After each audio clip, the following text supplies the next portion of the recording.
ilaha illallah wahdahu la syarikalah wa asyhadu anna Muhammadan abduhu wa rasuluhu alladzi la nabiyya wa la rasula ba'da sallallahu wa sallam alaihi wa ala alihi wa sahbihi wa man tabi'ahum bi ihsan amma ba'd. Babud du'ai ghaira mustaqbilil qiblah. Bab berdoa tidak menghadap kiblat. Ini disandingkan dengan babud du'a mustaqbilal qiblah. Bab berdoa menghadap kiblat. Jadi maksudnya Imam Bukhari hendak memberitahu bahwa berdoa itu mau menghadap kiblat atau tidak menghadap kiblat, dua-duanya diperbolehkan. Tidak ada syarat dalam berdoa harus menghadap kiblat. Yang ada syaratnya harus berdoa saja, memohon yakin akan diijabah, maka itu di antara syarat doa yang harus dipenuhi. Hadis tentang berdoa tidak menghadap kiblat di sini disampaikan oleh Anas radhiyallahu anhu qol etikan ehon bainan nabiyyu sallallahu alaihi wasallam yakhutubu yaumal jumu'ati. Ketika Nabi sallallahu alaihi wasallam berkhutbah pada hari Jumat, faqama rajulun, ada seseorang yang berdiri. Faqala ya Rasulullah ud'ullaha an yaskiyana. Wahai Rasulullah, berdoalah kepada Allah agar Dia memberikan air, menurunkan hujan kepada kita. Fataghayyamatis sama, ini diringkas, maka langit pun berawan, wa mutirna, dan kami pun dianugerahi hujan. Hatta maka darrajulu yasilu ila manzilihi, hampir-hampir seseorang tidak bisa pulang ke rumahnya. Berarti hujannya hujan lebat. Zaman Rasul kan belum zaman payung. Falam tazal tumtiru ilal jumu'atil muqbilah, maka terus-terusan turun hujan sampai Jumat berikutnya. Saya pribadi memahami, jadi bukan berarti hujannya non-stop 24 jam. Pokoknya hujan lebat itu turun lagi, ada reda, turun lagi gitu. Selama 1 minggu. Faqama dzalikar rajul aw ghairuhu, lalu orang yang Jumat kemarin minta diturunkan hujan, dia berdiri lagi pas Jumatan itu. Faqala ud'ullah an yasrifahu anna faqad ghariqna. Berdoalah kepada Allah agar Dia menghilangkannya dari kami. Sungguh kami sekarang sudah tenggelam. Yang dimaksud sudah banjir di mana-mana. Faqala, maka Rasul berdoa, Allahumma hawalaina wala alaina. Ya Allah, cukup untuk lingkungan sekitar kami dan tidak untuk kami. Yang dimaksud untuk tumbuh-tumbuhan, untuk hewan, tapi jangan untuk manusia sampai kemudian banjir. Faja'ala as-sahabiyata qatta'u haulal Madinah, maka kemudian awan tercerai-berai di sekitar Madinah. Wala yumtiru ahlal Madinah, dan tidak hujan lagi, tidak menurunkan hujan untuk penduduk Madinah. Di sini istisqa ketika sholat Jumat, ya. dalam riwayat yang lain yang sudah pernah kita bahas dulu 5 tahun yang lalu ya, bulannya saya masih ingat, bulan September lah, sebelum Pemuda Persis versus Persib. Jadi hadis-hadisnya itu Rasul mengangkat tangan dan kemudian jamaah pun mengangkat tangan. Doanya ada Allahumma aghithna, Allahumma aghithna, Allahumma aghithna. Ada juga Allahumma askina, Allahumma askina. Intinya berdoa di waktu khutbah Jumat ya, sambil mengangkat tangan, jamaah juga mengangkat tangan. Itu boleh istisqo seperti itu. Nanti hadis yang kedua yang menghadap kiblat itu istisqo yang khusus, sholat istisqo di lapang. Ini yang pertama ini ketika khutbah Jumat. Dan juga boleh berdoa memohon berhenti hujan. Jadi istisqo itu bukan memohon hujan saja, boleh juga berdoa memohon berhenti hujan. Doanya yang tadi, Allahumma hawalaina wala alaina. Saya pribadi sering menjelaskan bahwa istisqo ini diantara keajaiban umat Islam hari ini yang masih tersisa. Saya belum pernah tahu ada yang istisqo lalu tidak turun hujan. Contoh yang kita praktikkan dulu ya, 5 tahun yang lalu, terlalu panjang kan kemaraunya, kebakaran hutan juga sudah di mana-mana. Itu di Palembang ada istisqo turun hujan. Di kita di Bandung istisqo Jumat sorenya turun hujan. Selalu begitu. Saya masih ingat dulu ketika Aher pertama kali menjabat gubernur ya, beliau kan mengadakan istisqo di Gasibu, hujan sore itu juga bahkan terus ya. Meski kadang aneh pas tahun baru eureun heula gitu hujan. Gara-garane kadituna hujan deui gitu. Termasuk ketika saya ke Singapura tahun 2012 ya, hari Jumat tuh ada instruksi ya dari pemerintahnya, semua pemeluk agama harus memohon hujan ya. Saya lihat di pinggir-pinggir jalan ada orang Singapura mah bararodo ya. Kieu anting naonan lah. Orang Buddha kan loba orang Konghucu. Tubah lagi apa itu Ustaz, orang Konghucu sedang minta hujan. Itu yang sebelah sana orang Buddha sedang minta hujan. Sisi jalannya harap di mana masing-masing. Tapi tadi kita juga minta hujan selepas Jumatan. Saya datangnya selepas Jumatan. Boleh kan Ustaz? Boleh. Pokoknya di hadisnya asal tanah sudah kering, sudah belah, tanaman sudah susah tumbuh. Ya tuh lihat, kebun-kebun sudah kuning semua, ya sudah tidak ada yang hijau. Kan di Singapura mah loba kebunna, taman-taman gitu. Sejak sore itu juga pada asar turun hujan. Jadi ini diantara keajaiban, meski kadang ada beda pendapat ya, ketika mau istisqo di Sijalak Harupat ya, beberapa ustadz senior janganlah daya mah mau main bal terus udah pasti banyak tukang es berapa tukang istisqo loba tukang es, dan betul saja gitu. Meski sebenarnya saya pribadi ikut mendapat ustadz yang lain yang menyatakan kalau sawah sudah kering, tidak ada yang mengairi tumbuh-tumbuhan, sudah krisis ya, krisis pangan, krisis buah-buahan, itu sudah cukup untuk istisqo. Terkait jamaah Jumat yang ngomong, ini kemungkinan besar sebelum ada perintah untuk diam.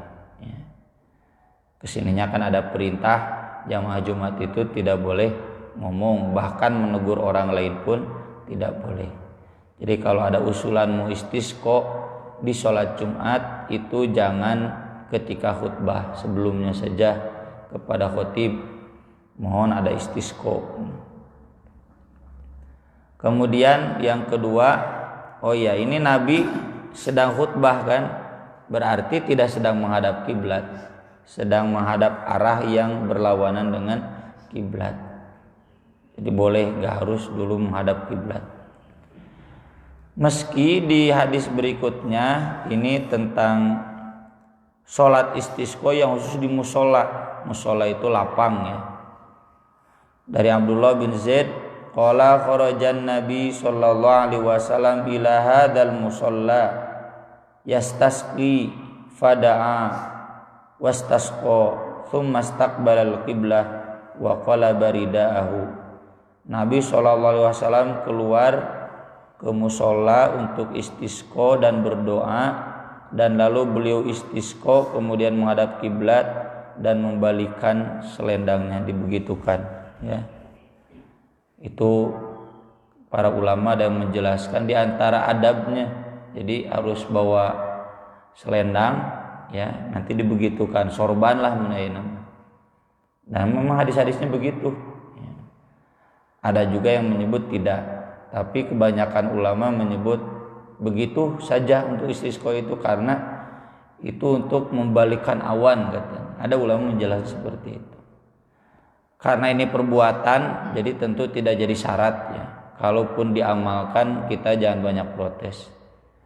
Jadi kalau diamalkan, karena Nabi juga begitu, apa-apa silakan. Tapi jangan dijadikan syarat. Kalau syarat harus sabda Nabi, harus begini, harus begitu. Nabi sendiri yang mengatakan. Kalau Nabi tidak mengatakan, itu hanya boleh ditiru saja ya. Kayak Nabi khutbah Jumat bawa tongkat, karena kan mimbarnya dulu nggak ada yang begini, mimbar itu datar saja. Bawa tongkat itu untuk kewibawaan kata para ulama. Boleh bawa tongkat, boleh, tidak juga tidak apa-apa, karena Nabi tidak mewajibkan ya, hanya mencontohkan. Dan memang Nabi biasa bawa tongkat ya. Kalau saya ke Ambon dulu wajib tuh pakai tongkat itu ya. Dan gak boleh diambil sendiri, harus diserahkan sama muadzinnya. Saya di briefing dulu oleh tokoh-tokoh persis di Ambon, Ustaz di sini harus pakai tongkat. Nggak apa-apa, karena saya tidak mengharuskan gitu. Kalau ada ya enggak, cuma harus begitu ya. Saya naik mimbar ambil tongkat sendiri ya, begini, udah gitu ya ditaruh lagi. Udah beres diprotes sama DKM, Ustaz cenah salah, tadi harusnya dikasih sama muadzin, makanya muadzinnya cenah luak liuk. Enggak sampai jadi syarat. Ini ada orang Ambon di sini tuh, saksi. Nah, ini dilakukannya di lapang sholat istisqa ya. Berdoa dulu lalu sholat istisqa. Ada juga sholat istisqa kemudian berdoa. Nanti ada satu lagi istisqa tanpa sholat Jumat, tanpa sholat istisqa, boleh langsung. Ketika ada sahabat datang ke Nabi, Nabi sedang di majelis, ya Rasul ini sudah kering, mohon turunkan hujan. Rasul langsung berdoa. Jadi boleh istisqa itu 3 cara. Dan ini menunjukkan berarti sering ya istisqa di zaman Nabi SAW, karena memang membutuhkan ya, pertanian perkebunan butuh air hujan. Dan curah hujan di Madinah memang lebih sering dibanding di Makkah. Kemudian Ibnu Hajar di sini menuliskan beberapa hadis yang menjelaskan bahwa cukup banyak Nabi berdoa menghadap kiblat. Ini menunjukkan, jadi kalau kita amalkan sengaja itu bagus saja, meski tidak menjadi syarat. Di antaranya hadis Umar ya, yang sudah dibahas kemarin dalam mengangkat tangan ya. Jadi ketika Khalid ya salah membunuh dalam perang, dilaporkan ke Umar, lalu Nabi berdoa menghadap kiblat dulu. Allahumma inni abra'u ilaika mimma sana'a Khalid. Ya Allah, aku tidak bertanggung jawab, aku tidak menginstruksikan apa yang dilakukan oleh Khalid. Kemudian hadis Ibnu Abbas riwayat Muslim, ketika perang Badar, Rasulullah SAW melihat kaum musyrikin, beliau sengaja menghadap kiblat dulu, lalu sambil mengangkat tangannya. Yang tadi juga Umar sama, sambil mengangkat tangannya. Faja'ala yahtifu bi rabbih, mulailah Nabi berdoa dengan keras kepada Tuhannya, istighosah ya. Terkenal, Allahumma in tuhlik hadhil isabah lam tu'bad ba'du. Ya Allah, kalau engkau membinasakan kelompok pasukan kaum muslimin yang ini, kau tidak akan disembah selama-lamanya. Pantas tadi na perang Badar mah, tapi lamun dina perang kampanye mah teu pantes. Naon kaitanna? Kan kemarin ketika kampanye Prabowo Jokowi ada yang bawa-bawa doa itu. Seandainya ini dikalahkan, kau tidak akan disembah selamanya, meski puisi sangat tidak pantas. Karena lain perang jeung orang kafir. Jeung didoakeun agayana geus ngagabung, nya. Kan kitu ngaranna politik, metong serius teuing. Kemudian hadis Ibnu Mas'ud, istaqbalan Nabi sallallahu alaihi wasallam al-Ka'bah fada'ala nafarin min Quraisy.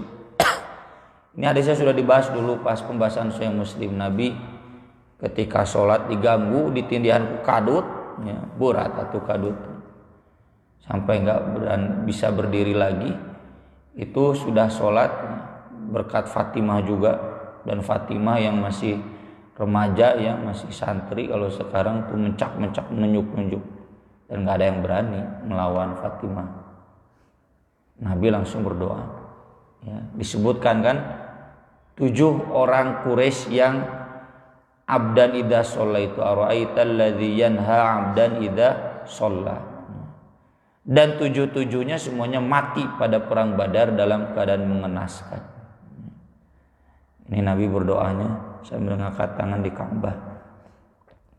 Kemudian hadis historik ya, ketika Nabi lewat dari Ya'la, beliau menghadap kiblat lalu berdoa.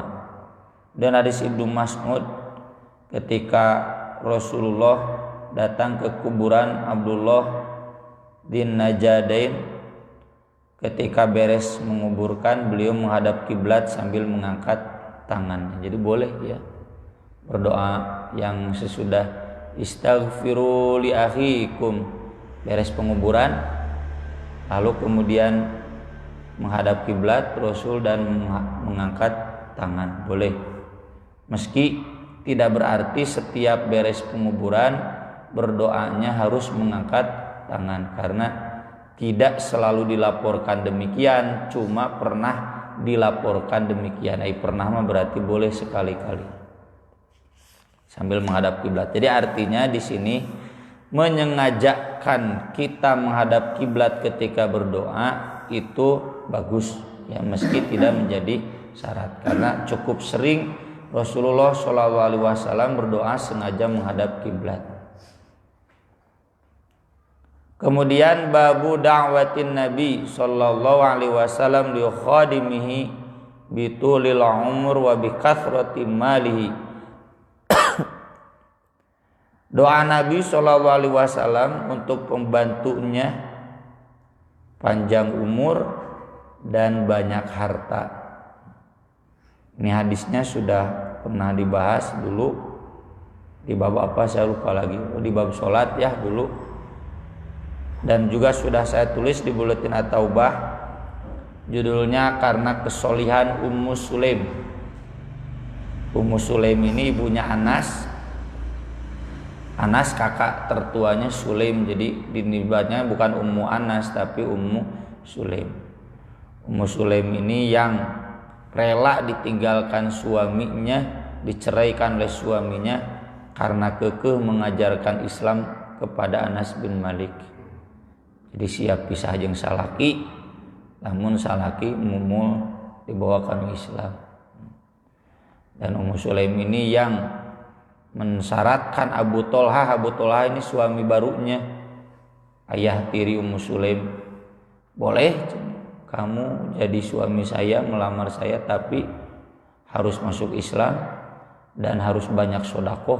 Ya, makanya Abu Tolha banyak sodakoh, orang kaya, paling kaya di Madinah dalam hal kebun kurmanya. Dan nanti kemudian dilanjutkanlah Anas bin Malik.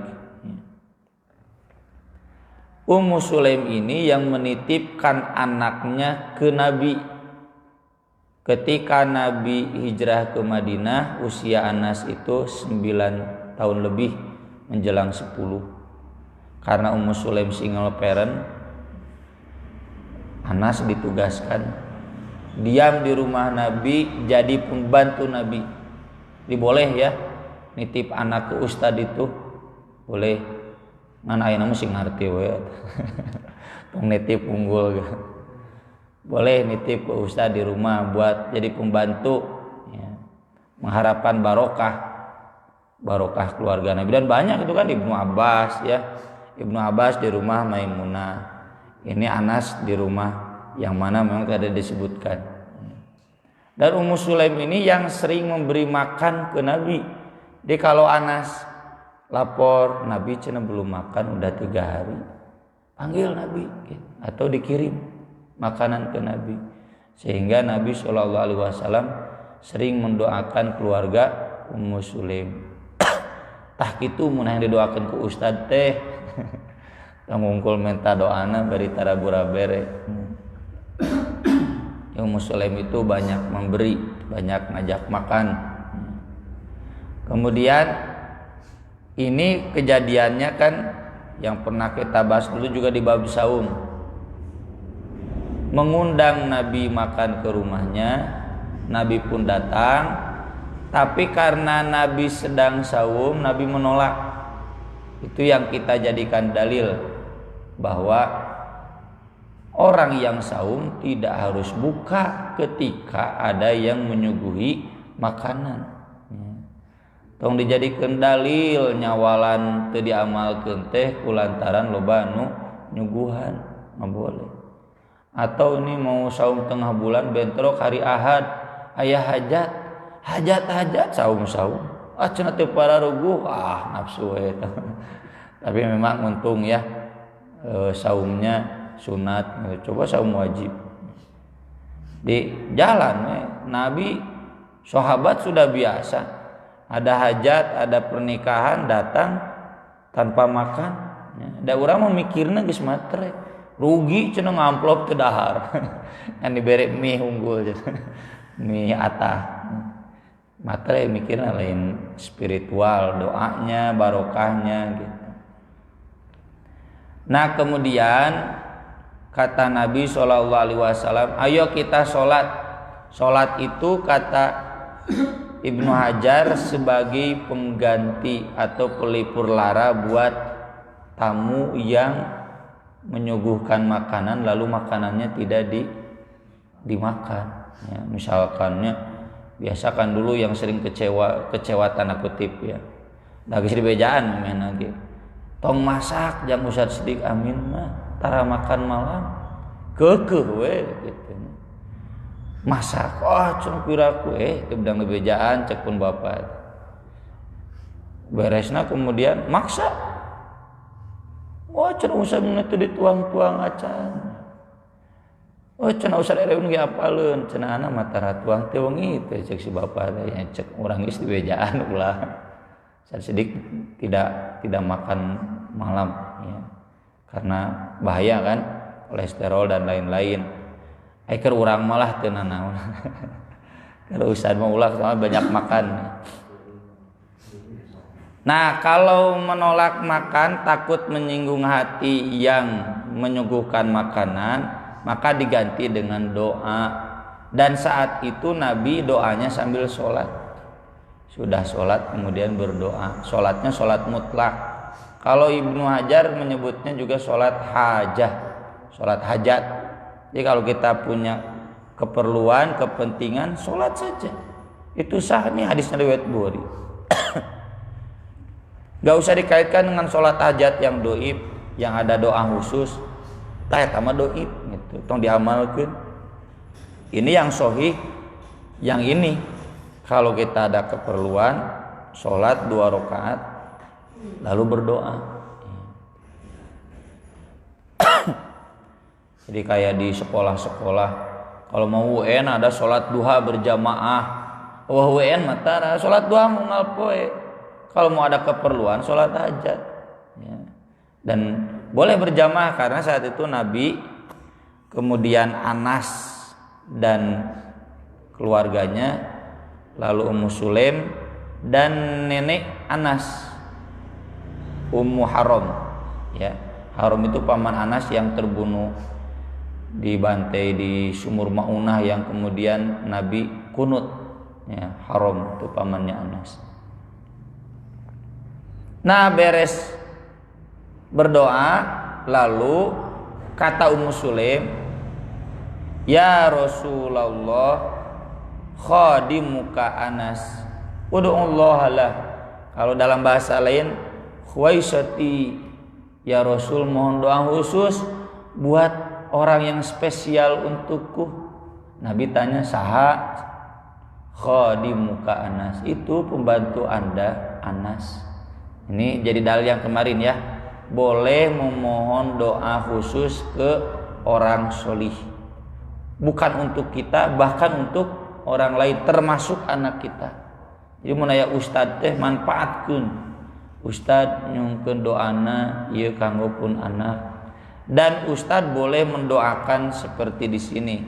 Allahumma akthir malahu wa waladahu. Dalam riwayat lain ada wa'atil hayatahu wa barik lahu fima a'taitahu. Kalaupun tidak pakai bahasa Arab, bahasa Indonesia boleh. Dan ini mah bukan sholat, beres sholat ini. Ya Allah, banyakkanlah hartanya, banyakkanlah anaknya, panjangkanlah umurnya, dan berkahilah dia pada apa yang kau berikan. Wah, imah doa nu dipikah hayang ku sararea. Ya. Panjang umur, peunghar, loba anak, barokah. Ya, jadi boleh, ini menunjukkan boleh kita berdoa untuk hal-hal yang duniawi. Meski seperti sering saya jelaskan, gak usah yang recehan. Yang recehan tuh, ya Allah banyakkanlah hartanya, mobilnya 10, istrinya 4. Recehan teman. Ya. Banyakkanlah hartanya, anaknya, dan berkahilah, panjangkanlah umurnya. Boleh memohon doa untuk panjang umur dan lain-lain sebagainya.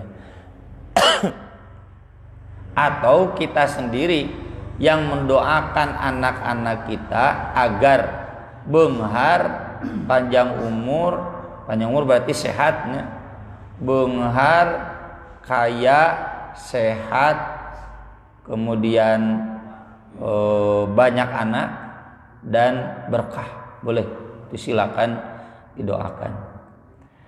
Dan kemudian kata Anas bin Malik ya, di riwayat yang lain yang sudah kita bahas dulu, bahwa aku adalah petani pekebun kurma yang paling banyak kebunnya di Madinah, bahkan sampai ke Basroh ya, yang kemarin rame Jumatan di rumah ya, atau tidak, itu kan Anas bin Malik punya kebun di Basroh. Hadisnya yang itu. Kemudian apa istimewanya ya dari kebun yang lain? Dari kebunnya itu berbuahnya panennya setahun 2 kali. Kalau yang lain setahun sekali. Wa kana fi raihan, dan di dalamnya ada raihan. Yaji'u minhu rihul mis, yang wanginya seperti wangi minyak mis. Jadi masuk ke kebun kurma Anas bin Malik itu sengit gitu, banyak pengunjungnya. Walau alam abi teh can kantos ke kebun kurmanya kumaha. Ya duren mah lieur abdi mah. Kemudian umur Anas bin Malik ketika Nabi hijrah usianya 9 tahun dan dia wafat pada tahun 107 Hijriah. 193 Hijriah, maka usianya berarti 103 tahun. Ya, usia Anas itu panjang umur sampai 103 tahun. Dan beliau dicatat oleh mayoritas ulama sebagai sahabat yang paling akhir wafat, ya, atau 110 tahun. Kemudian selanjutnya di dalam riwayat yang lain dijelaskan, inna waladi wa walada waladi la yata'adun ala nahwil mi'ah al-yaum. Anakku dan cucu-cucuku lebih dari 100 hari ini. Ya, sigana pastinya itu opat bibitnya, mungkin bisa bibitnya. Dalam riwayat lain, pada tahun kedatangan Hajjaj ke Basrah yang sudah meninggal anak dan cucuku itu 120 yang sudah meninggal. Nyatu 103 tahun mah anaknya meren maksimal nya 70 60 sudah banyak yang meninggal. 120 berarti lebih dari itu. Nah, ini semua berkah dari doa Nabi Shallallahu Alaihi Wasallam. Menunjukkan sekali lagi boleh berdoa seperti ini. Kalaupun kemudian kenyataannya pondok umurnya, itu tidak harus menyalahkan doa. Kan doa itu tidak hanya dijabah di dunia, bisa juga nanti ditangguhkan di akhirat. Kalaupun ternyata hartanya tidak kunjung banyak, ya itu antara dua, antara kita belum diijabah atau tidak diijabah, harus ada yang diperbaiki amalnya. Yang kedua, belum diijabah, nanti ditangguhkan di akhirat. Karena tidak semua Nabi doakan seperti ini, ya ini khusus Anas bin Malik. Kebun kurmanya warisan dari Abu Thalhah, tapi semakin maju. Ini juga jadi dalil banyak sahabat yang kaya. Terlebih di zaman sesudah Utsman bin Affan, itu mencokolot baheula zaman emas. Susah mencari mustahik fakir miskin. Ai di urang mah ese yang anu beungarna. Ai zaman Anas bin Malik mah susah mencari fakir miskin, sampai kata Khobab bin Al-Arad. Khobab bin Al-Arad itu kan yang dulunya miskin ditindas ku Abu Jahal, ku Abu Lahab. Ya. Saya punya 25.000 dirham di peti, nggak pernah dikunci, nggak pernah ditaalan. Kalau ada yang minta ngan eueuh nu mentana nu maokna eueuh gitu. Nggak ada yang maling kan, nggak butuh, urang boga. Saya hitung-hitung itu kurang lebih 8.000 dirham ya. Kurang lebih 25 miliar. Dukun beungharna gitu. Beungharna para sahabat pada waktu itu. Sekian, terima kasih. Aku qouli hada wa astaghfirullah li wa lakum. Subhanakallahumma bihamdik asyhadu an la ilaha illa anta astaghfiruka wa atubu ilaik. Wassalatu wassalamu ala rasulil karim. Wassalamualaikum warahmatullahi wabarakatuh.